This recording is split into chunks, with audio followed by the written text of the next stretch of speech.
About 2.5 years ago, I made my first Catching Predators on Discord video. After being heavily inspired by seeing Quibbit's video, I just blatantly ripped him off, but worse. And I would say it went pretty well. We're going to kill you. You're gonna kill me? I'm going to find you and shoot you in the face. Is that your girlfriend? Kate?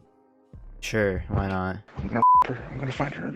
My general strategy was to go to Omegle, a site where you can talk to random strangers, and then find old men who had Discord, and then add them to catch them for a video. At this point, I wasn't working with police or anything because I was 16 and clueless, but I did show their faces in my videos in hopes they'd get recognized. I completed the video in like a week, and it's the video that blew up my first channel, and I thought, wow, what a job well done. Little did I know that missing one little detail would spark a fire in my life that still burns to this day after 2.5 years, because one of them was a high-ranking police officer.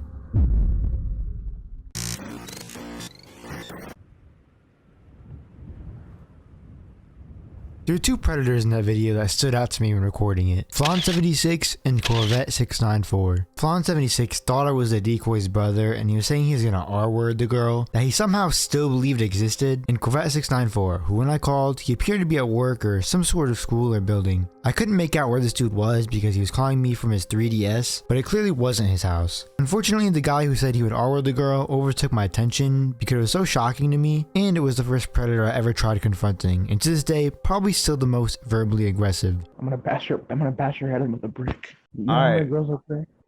Wow.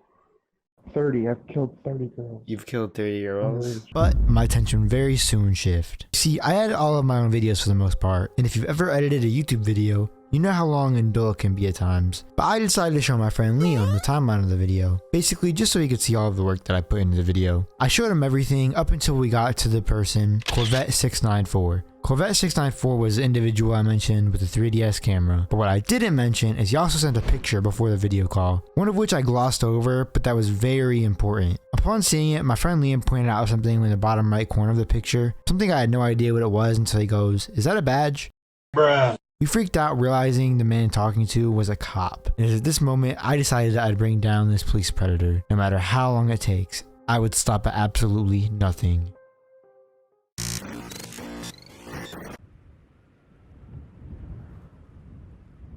At this point, I've decided to dedicate every fiber of my being to finding this man. Not that there was much else straining my life, it was COVID in the middle of 2020. The problem about the situation I had was, I know almost nothing about this guy. How do I find someone based off an appearance and minuscule details about themselves? It seemed almost impossible, but I was up to the task, even with what little information that I had. What I do know is that I got him off of Omegle at around 1 AM. He was 56 in Pennsylvania, liked riding motorcycles, and was a cop of some sort. He's also apparently been with a 17-year-old. Not that that's helpful, just weird. This was around mid-2020, around the time of all the police protests when they were going on, from all the George Floyd stuff, rest in peace. And I'm sure he heard a lot of the phrase "fuck 12, but I guess I got confused and took it literally. Bro heard "fuck 12 and said, "I already have." Anyways, it was time to begin my search. I started by probably doing the most inefficient thing that I possibly could, which was literally just looking at staff directories for different police departments in Pennsylvania. Surprise, surprise, it didn't amount to anything. I also tried reading the text on his badge for any assistance or pieces of words, but it was so small and pixely that there was no way I could make anything out no matter how hard I tried. I tried reverse image searching the picture, but alas, there was nothing on it either. At least it meant I was special when he sent that picture to just me. I then had another idea, which I felt pretty smart for. When you take any picture, there's hidden data within it that generally tells you where the picture was taken, and if you're lucky, maybe more. It's called image metadata, which I tried to get on the picture he sent me, but that also fell through because it didn't really have anything on it, not even his location. I was pretty much stumped at this point. I knew he had to be out there and wasn't far, considering I knew his job roughly and what he looked like. Yet I had nothing concise. If only I had something used to uniquely identify him to search up to see if I could get any more information. Maybe like a username? It had somehow completely slipped my mind to Google up his username, which would have been far more effective than going on a goose chase for an hour over 3 pixels. I blame my 16-year-old self for that, okay? I wasn't as experienced in the stalking field as I am now. Modern Omma is a much better stalker, I promise. Anyways, after searching the name, I found a Twitter page under @Corvette694 with the name Gary L. Jeffers. It had no concise information that could lead me to believe this was our guy, because there was like a 30-year-old man in the picture, except he was on a motorbike. You know who else likes motorbikes? Corvette694. 694. Now, I wasn't positive this was our guy or even confident, but I definitely took note of this. The only other thing we really found was a review of gun shells from 2018, which again isn't really anything, but it tracks with his interest, especially if he's a cop. The leads pretty much ended there. There was nothing else on the open web that I could find about anything under the Corvette 694 username. So I went to the dark web. Kidding, I actually didn't do that at all. I decided to run with the name on the Twitter account because the only lead we really had left. I hopped to Facebook and looked up Gary Jeffers, Pennsylvania, and lo and behold, a gold mine of information was waiting for me. I won't show it for privacy reasons, but there I found an account of a man named Gary Jeffers from Carlisle, Pennsylvania, who both resembled Corvette 694 from Discord and worked at an army depot as lieutenant. That's right, this wasn't no normal cop. This was a government official. The nail in the coffin was after scrolling onto the Facebook page we found the exact same motorcycle picture from the Twitter account, linking Gary Jeffers himself to the Corvette 694 username and Discord account.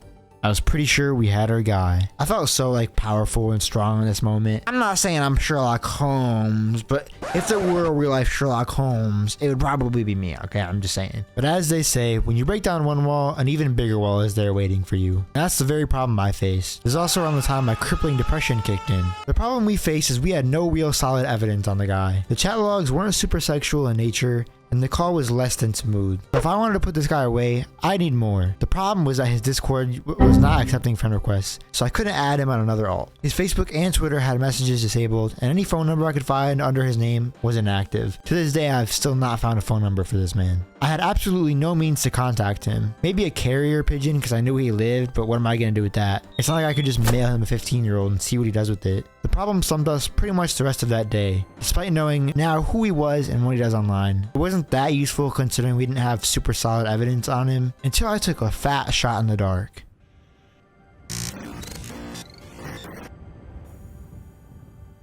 How do you get in contact with an uncontactable man? No number, no means to message him, but we did know one thing. I had found him on Omegle pretty late at night on a specific tag, so maybe I could get him again. The odds were in no way in my favor, but it was really the only choice I had. At around 5:30 a.m., we decided to take back to Omegle. It's not like we might find him again, right? If this guy says Corvette, bro, I'm losing my shit. I'm waiting for it, bro. I'm waiting for it to say Corvette. Let me check. I don't think he knows. Why the fuck do you not know your Discord thing? Within 10 minutes of being on the site, we encountered somebody who was the same age as Gary and from the same area. We were pretty much freaking out because what are the odds you might manage to find the same guy we're looking for on Omegle again the very next night? Clarifying, now that I'm recording, I went on the same tag that I originally found Gary, right? Around the same time. This is a dude from Pennsylvania, the same exact age, by Harrisburg. Where Gary is from is by Harrisburg. But the way he described himself. I think he does have blue eyes though. The brown hair, that's cap, that's gray. But 225 is pretty realistic. He is a fat guy. What if he's at work right now? He was at work the last time I talked to him. I know, that's just what's weird. How do they fucking not know? I was really bored. I was like, alright, I have nothing else to do. What more can I do? So let's just fucking see if he's on Omegle. It's a long shot, but it is what it is. And then boom, 56. Was this the first one?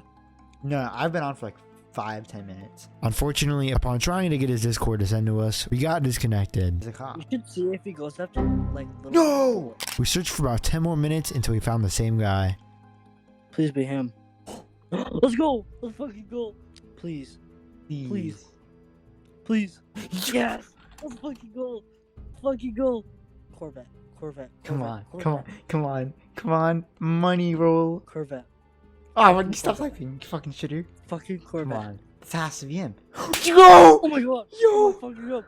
Oh my fucking god! Oh my god! Oh my fucking god! Oh my fucking god! Oh my fucking god! Words cannot describe how insanely gassed I was considering the odds. We had no means of contact with this man, and by pretty much dumb luck, we managed to find him again on Omegle and get a second shot at incriminating him. I guess that fuck 12 model really stays true because there he was looking for more young girls. We managed to get each other added on Discord and the intellectual conversation commenced. I was looking for you. Man, I was looking for you too. Cool. I wish I was there. What would you do if we were together? Kiss your neck. We could take our time. Make it last, lol. I sent this beautiful image of him literally on his way to work while we're talking. I then told him I was surprised to find someone close by, which to his response was, me too. Love to slowly undress you. I said, I'd let you. To which he kind of started role-playing, kissing down your body. Ooh. Circling my tongue around your nipples. Yeah, this guy was different. He talked about getting a hotel and got more sexual, but the dig was pretty much up. He really solidified himself when he straight up sent the PP picture, so we kind of got all we needed out of that conversation. I'll leave the entire chat log in the description. Do you want me to be your first? Yeah, okay, man. I would lick your put. At this point, his fate was mostly sealed. I just really needed something even harder hitting, so I got an idea. I wanted to catch him on camera talking and actually saying what he wanted to do, so it was irrefutable to anyone who saw the evidence what he was doing. The problem arises when I don't exactly sound feminine, but hey, that's what women are for. I texted a female friend and arranged for her and Gary to hop in a video call, posing as the girl I was texting him as. I taught her how to set up OBS to record the call because at the time, I wasn't technologically advanced enough to know how to middleman a Discord call like I do now. We arranged for the call to happen the next day, and I would say it went pretty well. Hello. Hello. Hi. How you doing? Just chilling. Yeah. I was just asking you if you got away from your mom. Yeah, I was just like, yeah, it's fine. It's fine. So how are you? I'm good. That's good. What do you want to talk about? I'm not used to this kind of stuff. Yeah. I don't care. Anything you want to talk about. Anything you want to talk about? So what do you like to do? I don't know. I play basketball. And, Yeah. Yeah. Hey, can you turn your cam on? Can I turn my camera on? Yeah. Yeah.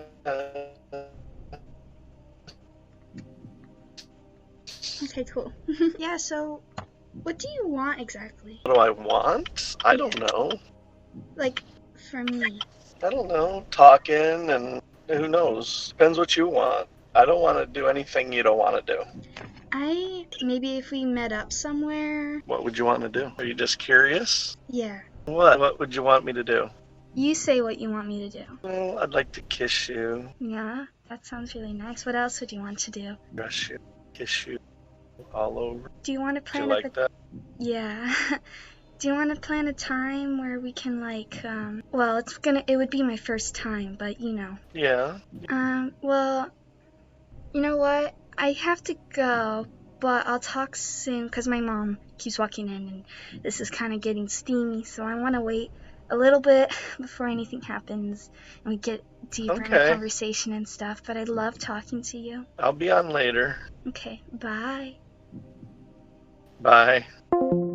So, the dust was settled. The evidence was there and Gary was hornier than ever after having a 15-year-old lust over him in the voice call. I had all the evidence I thought I needed, including basically a verbal confession. It seemed over, but that's exactly it. It seemed over. You see, nothing about Gary can be simple. There's always some kind of issue, which is exactly what I've ran into. I called his local police department and offered up all the evidence I had, and they basically told me there is nothing they can do. What? All that research, carefully pinpointing a random man's identity over small details on Discord, and then completely by a shot in the dark finding him again on Omegle just to catch him. All of that for the police to basically tell me they don't know how to handle it and to call someone else. I didn't record it, unfortunately, but from what I remember, they basically told me to call someone else because they can't handle it. Am I supposed to send out the bat signal or something? Another common approach I take is messaging as many family members that I can of people who know the predator. However, the only people I could find relevant to him were old as fuck and didn't really use Facebook or other social medias. And to this day, I still don't know a single person he may actually know in real life, so his real life is pretty much still a mystery to me. I actually did get one response from like a half niece or something, or someone who may know him. I shared everything I had with her and her response was literally just, ugh. And then I never heard from her again. Sorry for inconveniencing you, I guess. I mean, me personally, I'd want to know if a predator is in my family, but hey, that's just me. How do I bring down a man who basically has no known family, and the police basically tell me to screw off? I should also mention, I did try to contact his workplace very heavily, but at this time, I could find no phone number for wherever he worked. It was like some weird government office that I couldn't find a public number for. I knew where it was, but because he was a government member, wherever he was located was like through 30 different directories, so anyone I could connect to had no no idea who he was or where he would be. It was so infuriating somehow. No matter where I looked, nobody knew this man. Feeling both accomplished and defeated, I inquired from another predator catching YouTuber in the site that they used to anonymously report people from within their own videos, and I passed all of the information on to them. It wasn't the victory I wanted nor that I was aiming for, but for the time it's what I could get. But I don't know what the direct result with this particular instance was. Gary deleted all of his messages about a month later. I don't know if it was a result of me messaging one of the family members who responded, or he was somehow notified about what happened or investigated. But who knows, maybe he did get in some type of trouble. But there's nothing to me to suggest that. It wasn't the win I was aiming for,